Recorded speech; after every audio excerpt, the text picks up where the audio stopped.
Hey guys! So earlier this week I had a concert. I play third flute and piccolo with the Ensign Symphony and Chorus that is based here in Seattle. We get to perform at the Benaroya Hall, which is where the Seattle Symphony usually performs. So it's a really good opportunity for us to play in a really beautiful venue. Anyway, with that said, the concert went really well, but I had my fair share of mishaps, and I thought I would share them with you today. There are not actually parts for third flute and piccolo all the time. If you play third flute and piccolo, you are typically sitting out of a concert for at least a third of the program, sometimes even a half. I've even played a concert where I only played 25% of the concert. So it really depends on the music that you get. I did not go off stage because it's kind of awkward to only have one person get up and leave right after a piece and then come back.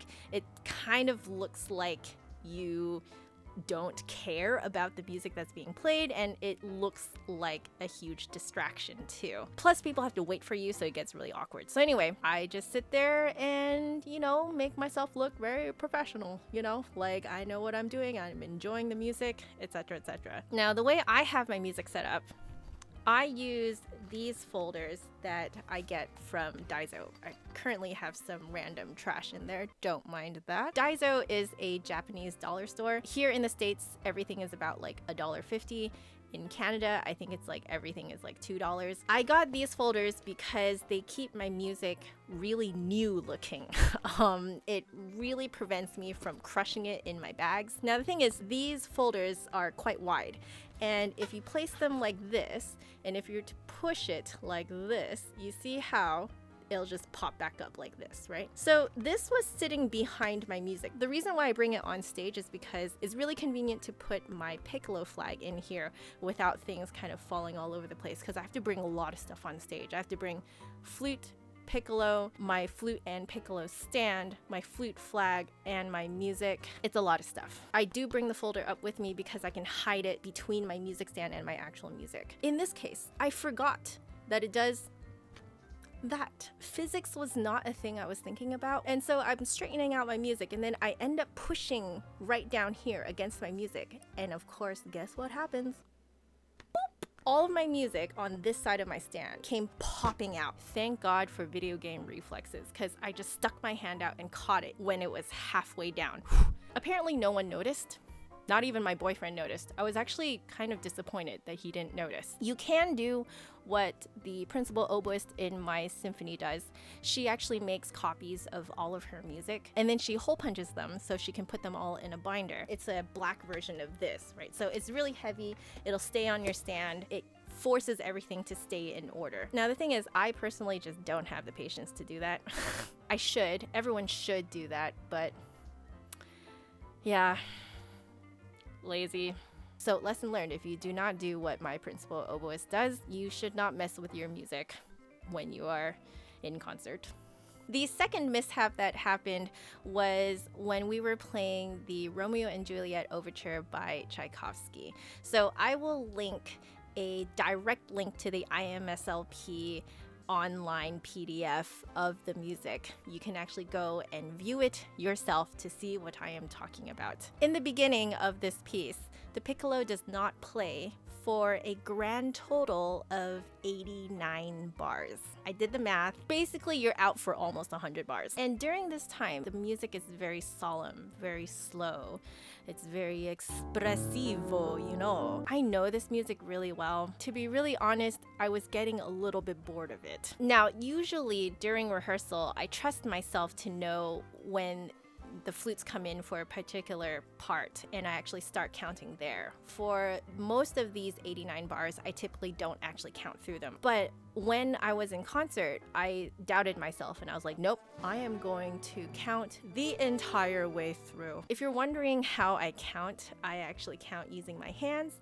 This hand is for ones, this hand is for tens. Each finger on this hand counts one bar. 1, 2, 3, 4, 5, 6, 7, 8, 9, 10. When I get to 10, I put a finger down here, and then I can keep going. 1, 2, 3, 4, 5, 6, 7, 8, 9, 20, etc, etc. It's a really nice way of counting because you can kind of go on autopilot and still pretty much know exactly where you are. Now the thing is, if you combine very solemn, slow music with counting repetitively, it's not very different from counting sheep. I actually caught myself twice with my eyelids drooping and closing, and it was not like a, oh, this music is so expressive and I'm so moved kind of closing your eyes. It was, I am legit going to fall asleep and have dreams kind of closing your eyes. I texted my boyfriend about it during the intermission. I told him that I almost fell asleep, and he was like, I knew it. He told me that he actually saw my shoulders drooping.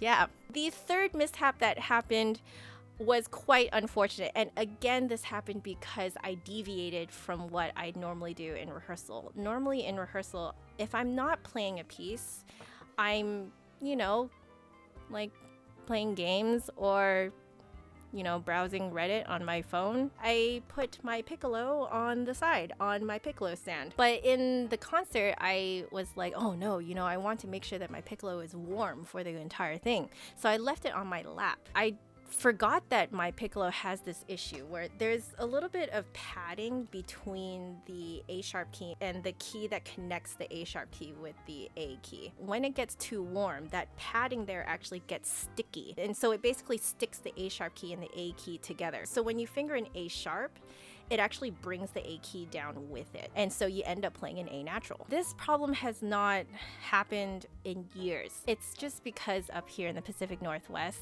things just don't get that warm. But I think when it was sitting in my lap, it actually caused that padding to get warm and sticky again. So when I started playing the Romeo and Juliet, like when I actually started playing, I noticed that all of my A sharps became A naturals, and I'm like, what the heck is happening? And I'm in concert at that point, and I'm like, there's no turning back. I can't just put my piccolo down and stop playing, because everyone can hear me, like everyone can hear the piccolo. I just decided to back off on all of my A sharps and B flats and just kind of half play them, half not play them, and then just play everything else with like exceptional confidence. There's a part on the second page of the piccolo part where you have 169 bars total rest. So this time I was like, okay, I know when the flutes come in, so I'm just gonna not count for like the first half of this large number of bars of rest and just figure out what's going on with my piccolo. The trick is to keep your face looking very neutral and just playing with your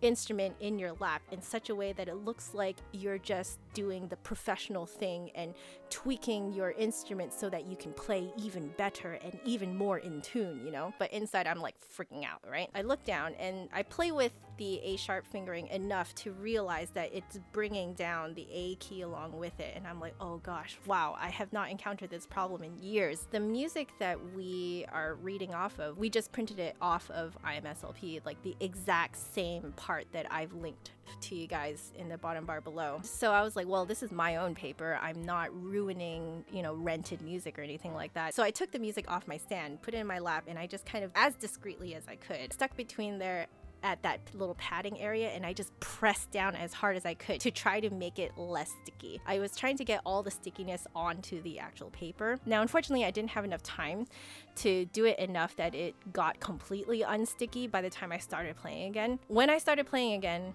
I did notice that my A sharps were still mostly A naturals. So what I ended up doing was that every time I saw an A sharp or a B flat coming up, I would have my finger ready right here so that I could flick up the A key every time I played an A sharp or a B flat.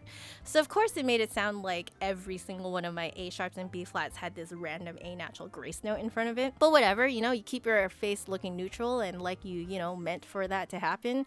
And you know what?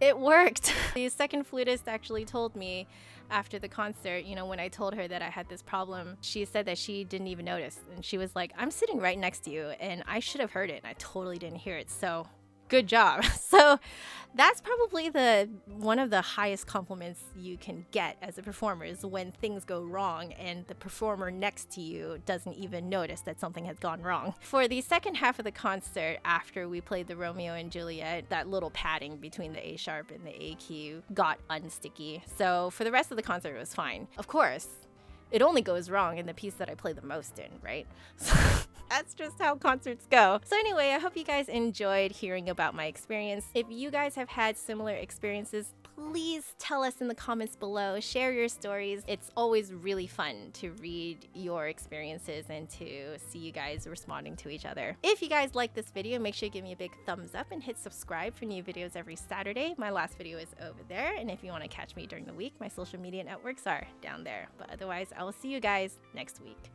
Bye.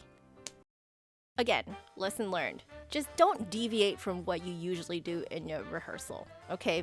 Because, you know, you may even end up falling asleep.